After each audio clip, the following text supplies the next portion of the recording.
Ang mabahong amoy ng basura, pinaghalong usok ng tambutso, at ang matamis-tamis na halimuyak ng kung anong niluluto sa mga kanto ay naghahalo-halo sa hangin, bumabalot sa iyo na parang kumot na hindi mo matanggal. Dito sa gitna ng lansangang ito, kung saan ang bawat sulok ay may kwento ng pagpupunyagi at pag-asa, naglalakad si Ramon. Si Ramon ay hindi na bata, ngunit hindi rin matanda. Ang mga guhit sa kanyang muka ay hindi lamang dahil sa edad, kundi sa bawat problema na kanyang pinagdaraanan. Sa bawat gutom na kanyang nararamdaman, sa bawat pagsubok na nagpapatibay sa kanya. Ang kanyang mga damit ay luma na, punit-punit sa ilang bahagi, ngunit malinis pa rin. Ang kanyang tinik sa lalamunan ay hindi lamang dahil sa alikabok ng Maynila, kundi dahil sa patuloy na paghahanap ng kahit kaunting pag-asa sa mundong tila nakalimot na sa kanya. Sa kanyang balikat, may dala siyang isang supot na naglalaman ng kanyang buong yaman para sa araw na yon. Kalahating kilong bigas, isang pirasong tuyong isda, at isang bote ng tubig na halos ubos na. Isang piraso ng tinapay, sir, pambayad sa kape nyo. Isang maliit na tinig ang pumukaw sa kanya. Nakaupo sa tabi ng isang malaking basurahan. Nakabalot sa isang manipis at maruming kumot ay isang batang babae, si Patricia. Ang kanyang mga mata ay malalaki, malungkot at tila mas matanda pa sa kanyang edad. Ang buhok niya ay magulo, ang balat ay marumi, at ang kanyang mga kamay ay nanginginig sa lamig. Kahit pa ang araw ay mainit, hindi siya makatayo. Tila kulang na kulang sa nutrisyon ng kanyang katawan. Napatigil si Ramon, ang kanyang hakbang ay bumagal. Pagkatapos ay tuluyang huminto. Tiningnan niya ang bata. Ang kawalan ng kislap sa mga mata nito, ang pagiging payat ng mga braso nito. Naroon ang pagkaunawa, ang pagkilala sa sarili niyang hirap sa mga mata ng bata. "Anong sabi mo, iha?" tanong ni Ramon. Ang kanyang tinig ay mahinahon. Tila natatakot na baka mawala ang bata kung maging malakas siya. "Wala na po akong makain," sagot ni Patricia. Ang kanyang tinig ay tila halos pabulong na halos malunod sa ingay ng paligid. "Kagabi pa po akong hindi kumakain." Naramdaman ni Ramon ang pagbigat ng kanyang dibdib. Ang kanyang supot na may kaunting pagkain ay tila napakaliit na ngayon. Ngunit hindi niya ito ininda. Alam niya kung paano ang pakiramdam ng gutom. Alam niya kung paano ang pakiramdam ng kawalan ng pag-asa. "Halika dito," sabi ni Ramon habang papalapit sa kanya. Pinaupo niya ang sarili sa tabi ng bata. Pinilit na magbigay ng kaunting espasyo para hindi ito maistorbo. Binuksan niya ang kanyang supot.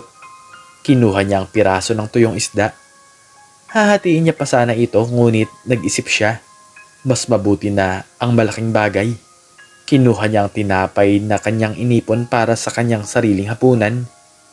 "Ito," sabi ni Ramon. Inabot ang tinapay sa bata. "Para sa'yo." Nagulat si Patricia. Ang kanyang mga mata ay lumaki, hindi makapaniwala. Kinuha niya ang tinapay na tila isang kayamanan. Hinawakan ito ng mahigpit at agad na sinimulang kainin ng walang pag-aalinlangan. Ang bawat kagat ay tila nagbibigay ng bagong buhay sa kanya. Natahimik ang mundo ni Ramon, nakatingin lamang sa bata. "Salamat po," sabi ni Patricia. Ang kanyang tinig ay nagiging mas malakas habang kumakain. "Wala yon," sagot ni Ramon. Kinuha niya ang bote ng tubig. "Ito, uminom ka rin." Inabot niya ang bote kay Patricia. Uminom ito ng malakas. Ang tunog ng paghigop ay tila musika sa pandinig ni Ramon. Pagkatapos, ibinalik sa kanya ang bote. "Kailangan ko nang umalis," sabi ni Ramon. Sabay tumayo ito sa kanyang pagkakaupo. "Marami pa akong gagawin." "Saan po kayo pupunta?" tanong ni Patricia. Ang mga mata nito ay tila naghahanap pa rin ng kaunting pag-asa. "Uuwi na ako," sagot ni Ramon. "Pero baka bukas, kung nandito ka pa." Bibigyan kita ulit. Talaga po? Kung mayroon pa akong matitira, sabi ni Ramon, ngumiti siya. Isang pilit na ngiti ngunit puno ng sinseridad. Mag-ingat ka dito ha. Tumango lamang si Patricia. Ang tinapay ay halos ubos na. Tumingin si Ramon sa kanyang supot. Ang bigas na lang ang natira. Kailangan niya itong iluto para sa kanyang hapunan. Ngunit ang nakita niya sa mga mata ni Patricia ay nagtulak sa kanya. Alam mo ba kung nasaan ang mga magulang mo? Tanong niya bigla. Umiling si Patricia. Nawala po sila nung maliit pa lamang po ako. At saan ka naman natutulog? Sa may pusti po doon. Turo ni Patricia sa isang madilim na kanto. Naramdaman ni Ramon ang malamig na kaba sa kanyang sikmura. Hindi niya kayang iwan ang bata dito ng mag-isa. Ngunit anong magagawa niya? Wala rin siyang sariling matitirhan na maayos. Mayroon lamang siyang maliit na baitang sa ilalim ng isang tulay. Halika, sabi ni Ramon, tila nagdedesisyon. Sasama ka sa akin. Hindi ko kayang iwan ka dito. Nagulat si Patricia. Tumingin siya sa kanyang maruming damit, sa kanyang mga paa na puno ng putik. Pero po... Wala nang pero-pero, sabi ni Ramon. Tumayo at inilahad ang kamay. Halika. Nag-atubili si Patricia, ngunit lang makita niya ang determinasyon sa mukha ni Ramon, naabot niya ang kamay nito. Ang maliit na kamay ng bata ay nanginginig sa paghawak sa mas malaki at magaspang na kamay ng lalaki. Salamat po talaga, bulong ni Patricia, at sa unang pagkakataon isang bahagyang ngiti ang sumilay sa kanyang labi. Habang naglalakad sila papalayo, ang mga tao ay nagtitinginan sa kanila. Ang iba ay may halong pagkaawa, ang iba naman ay may pagtataka. Ang mga tunog ng syudad ay tila bumabalot sa kanila. Ang mga sigawan ng mga nagtitinda, ang mga busina ng mga sasakyan, lahat ay bahagi ng kwento ng kanilang paglalakbay.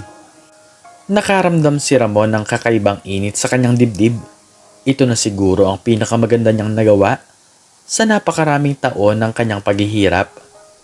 Nakarating sila sa tirahan ni Ramon, isang maliit na espasyo sa ilalim ng isang tulay. Ang hangin ay mas malamig dito at ang tunog ng mga sakyang dumadaan sa itaas ay parang malakas na dagundong. Mayroon lamang siyang isang lumang banig at isang manipis na kumot, ngunit para kay Patricia, ito ay paraiso kumpara sa malamig na kalsada. Dito ka muna ha, sabi ni Ramon. Inayos ang banig. Magluluto ako ng kanin. May pagkain pa po kayo? Nagtatakang tanong ni Patricia. Meron pa, sabi ni Ramon. Ipinapakita ang natitirang bigas. Hati tayo. Habang nagluluto si Ramon, tila nagkakaroon ng buhay ang maliit na sulok na yon. Ang amoy ng nilulutong kanin ay nagbigay ng kakaibang ginhawa. Si Patricia naman ay nakaupo sa tabi. Pinagmamasdan ang bawat galaw ni Ramon. Ang kanyang mga mata ay puno ng paghanga. Alam mo ba dati, nung maliit pa ako, nagsimulang magkwento si Ramon habang hinahalo ang kanin. Mayroon din akong ganito. Maliit na bahay sa ilalim ng puno. Doon kami nakatira ng nanay ko. Kumakanta siya sa akin tuwing gabi. Kumakanta? Tanong ni Patricia. Lumapit pa kay Ramon. Oo, parang himig na nakakalma. Sabay kanta ni Ramon. Ang kanyang tinig ay hindi perpekto ngunit puno ng damdamin. Maganda po, bulong ni Patricia tila nabighani.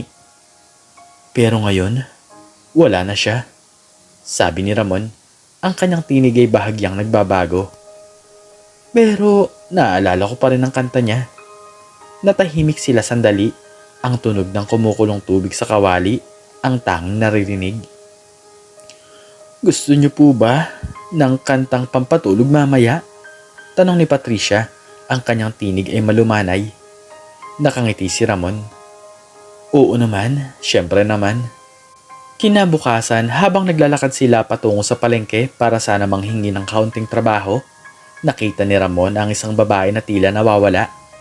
Ang babae ay nakasuot ng mamahaling damit, Ngunit ang kanyang mukha ay puno ng pagkalungkot at pag-aalala. Hiningi niya ang direksyon sa mga tao, ngunit tila walang nakakaalam sa kanyang hinahanap. "Miss, may hinahanap po ba kayo?" Tanong ni Ramon, lumapit ito. Tumingin ang babae sa kanya. Pagkatapos ay kay Patricia na nakatayo sa likodan ni Ramon na tila nagtatago. "Opo," sagot ng babae. Ang kanyang tinig ay nanginginig. "Ang anak ko po, si Patricia. Nawawala na po siya simula nung 1 linggo pa." Napalunok si Ramon. Tumingin siya kay Patricia. Ang bata ay nakatingin din sa babae. Ang kanyang mga mata ay puno ng pagtataka. "Patricia?" bulong ni Ramon. Tiningnan ni Patricia ang babae. Pagkatapos ay tumingin siya kay Ramon na tila nagtatanong kung ano ang dapat niyang gawin. "Anak?" sabi ng babae. Ang kanyang mga mata ay lumaki. Tila nakakita ng isang kababalaghan. Lumapit siya kay Patricia. Dahan-dahan. Na parang natatakot na baka mawala ulit ito. "Patricia, ikaw ba yan?" Nanginginig na lumapit si Patricia sa babae. Nang marating niya ito, agad siyang niyakap ng mahigpit ng babae. "Oh, anak ko, Patricia." Umiiyak ang babae. Ang kanyang mga higpi ay maririnig sa gitna ng ingay ng palengke. "Nasaan ka ba? Nag-aalala na ako." Niyakap din ni Patricia ang babae. Ang kanyang maliit na braso ay mahigpit na nakapalupot sa leeg nito. Tumingin si Patricia kay Ramon. Ang kanyang mga mata ay puno ng pasasalamat. "Mama," sabi ni Patricia. Ang kanyang tinig ay parang nabasag na salamin. Narinig ni Ramon kung paano tawagin ni Patricia ang babae. Naramdaman niya ang pagtibok ng kanyang puso. Hindi niya alam kung anong sasabihin. Ang babae ay ang nanay ni Patricia. Tumingin din ito kay Ramon. Ang kanyang muka ay puno ng pasasalamat at pagkalito. Salamat po talaga," sabi ng babae. Ang kanyang tinig ay nanginginig sa emosyon. "Saan niyo po siya natagpuan?" "Sa kalsada po," sagot ni Ramon. Ang kanyang tinig ay mahinahon. "Nawawala po siya. Kahapon ko pa po siya kasama." "Hindi ko alam kung paano ako magpapasalamat sa iyo," sabi ng babae, sabay yakap kay Patricia. "Siya lang ang tangi kong yaman. Nawala siya nung naglalaro kami sa parke." Biglang may sumigaw mula sa kabilang direksyon. "Honey, Patricia!" Isang lalaki ang tumakbo papalapit. Ang kanyang mukha ay puno ng pag-aalala. At nang makita niya si Patricia, agad siyang yumakap dito. "Patricia, anak, salamat sa Diyos," sabi ng lalaki. Ang kanyang tinig ay halatang nabibigatan. Niyakap din ng lalaki ang babae at pagkatapos ay tumingin siya kay Ramon. "Maraming salamat kaibigan," sabi ng lalaki. Ang kanyang boses ay puno ng pasasalamat. "Hindi ko alam kung anong gagawin ko kung hindi dahil sa iyo." "Wala po yun," sabi ni Ramon. "Mahalaga po na nandito na po siya." "Pangalan ko nga po pala ay Ramon," dagdag ng lalaki. "Ako naman si Mr. Eduardo de la Vega at ito naman ang aking asawa, si Mrs. Isabel de la Vega," sabi ng lalaki, sabay turo sa kanyang asawa. "Ikaw ang aming anghel." Naramdaman ni Ramon ang init ng kanilang mga mata, ang sinseridad ng kanilang pasalamat. Naisip niya ang kanyang sariling buhay, ang kanyang hirap. "Mabuti naman po at nagkita na po kayo," sabi ni Ramon. Tumalikod na sana ngunit tinawag siya ni Mrs. de la Vega. "Teka lang po, Ginoong Ramon," sabi ni Mrs. de la Vega. "Hindi po namin pwedeng pabayaan na lang kayo. Kayo po ang nagligtas sa aming anak." "Hindi ko po kailangan ng kapalit," sabi ni Ramon. "Sapat na po ang makita siyang ligtas." "Hindi maaari yan," sabi ni Mr. de la Vega. Lumapit kay Ramon at tinapik ang kanyang balikat. "Nais naming makatulong." "Ano po ang maitutulong namin sa inyo?" Natahimik si Ramon. Tiningnan niya ang kanyang sariling mga kamay. Ang kanyang maruming damit. Hindi siya sanay sa ganito. "Wala naman po akong masyadong kailangan," sabi ni Ramon. Bahagya lang po ang aking pangangailangan. Huwag na kayong mahiya, sabi ni Mrs. De La Vega, sabay abot ng isang calling card. Ito po ang aming negosyo. Marami po kaming kailangan ng tulong. Baka po mayroon kayong kaalaman o kasanayan na makakatulong sa amin. O kaya naman, maaari kaming magbigay ng suporta sa inyo. Kinuha ni Ramon ang card, nakasulat doon ang pangalan ng isang malaking kumpanya. Tumingin siya sa mga De La Vega, sa kanilang mga muka na puno ng pag-asa at pasasalamat. Sige po, sabi ni Ramon, dahan-dahan. Susubukan ko po. Ilang linggo ang lumipas, nagbago ang buhay ni Ramon. Hindi na siya nakatira sa ilalim ng tulay. Binigyan siya ng mga De La Vega ng isang maliit ngunit maayos na apartment. Binigyan din siya ng trabaho sa kanilang kumpanya bilang tagapamahala ng kanilang warehouse. Hindi man ito ang pinakamataas na posisyon, ngunit ito ay isang malaking pagbabago mula sa kanyang dating buhay. Isang araw habang nasa opisina si Ramon, tinawag siya ni Mr. De La Vega. Ramon? Sabi ni Mr. De La Vega, nakangiti. Nais kong malaman kung kumusta ka na at nais ko ring malaman kung mayroon ka bang mga kaibigan sa lugar na pinanggalingan mo na nangangailangan ng tulong. Maayos naman po ako, sir. Sagot ni Ramon. Maraming salamat po talaga sa lahat. Mabuti naman, sabi ni Mr. De La Vega. Alam mo, Ramon, ang kabutihan ay parang buto na itinatanim. Sa tamang panahon, namumunga ito. Hindi ko po malilimutan ang kabutihan niyo, sir, sabi ni Ramon. Hindi namin ito ginawa bilang utang na loob, sabi ni Mr. De La Vega. Ginagawa namin ito dahil naniniwala kami nang bawat tao ay may karapatang magkaroon ng maayos na buhay. At minsan, kailangan lang nila ng kaunting tulong para makamit to. Nais ko rin pong magpasalamat sa inyo, sabi ni Ramon. Dati, ang tanging naririnig ko lang ay ang ingay ng syudad, ang mga sigawan ng mga tao. Ngayon, naririnig ko na rin ang himig ng pag-asa. Tandaan mo, Ramon, sabi ni Mr. De La Vega sabay takip sa kanyang balikat. Ang tunay na yaman ay hindi lamang nasa pera, nasa pagmamahal, sa pakikipagkapwa-tao at sa pagtulong sa kapwa. Naramdaman ni Ramon ang init ng kanyang puso. Ang dating magulong lugar sa Maynila ay tila nagbago sa kanyang paningin. Hindi na ito lugar ng kawalan ng pag-asa, kundi lugar kung saan ang kabutihan ay maaaring mamukadkad, na parang isang bulaklak na lumalaban sa tigang na lupa. Ang kanyang buhay na dating puno ng hirap at gutom ay nabigyan ng bagong kahulugan. Ang isang piraso ng tinapay na kanyang ibinahagi sa isang batang pulubi ay nagbukas ng pintuan patungo sa isang bagong simula. Isang buhay na puno ng pag-asa, pagmamahal at ang tunay na kahulugan ng pagiging tao. Ang himig ng pag-asa ay patuloy na tumutugtog sa kanyang puso. Isang malambing na himig na sinasabayan ng kanyang sariling kwento ng pagbabago. At hanggang dito na lamang po nagtatapos ang aking istorya at sana po ay nagustuhan nyo to. Please like, share, and subscribe and click the notification bell para palagi po kayong updated sa mga bago ko pong istorya. Muli ay maraming salamat po at God bless us all.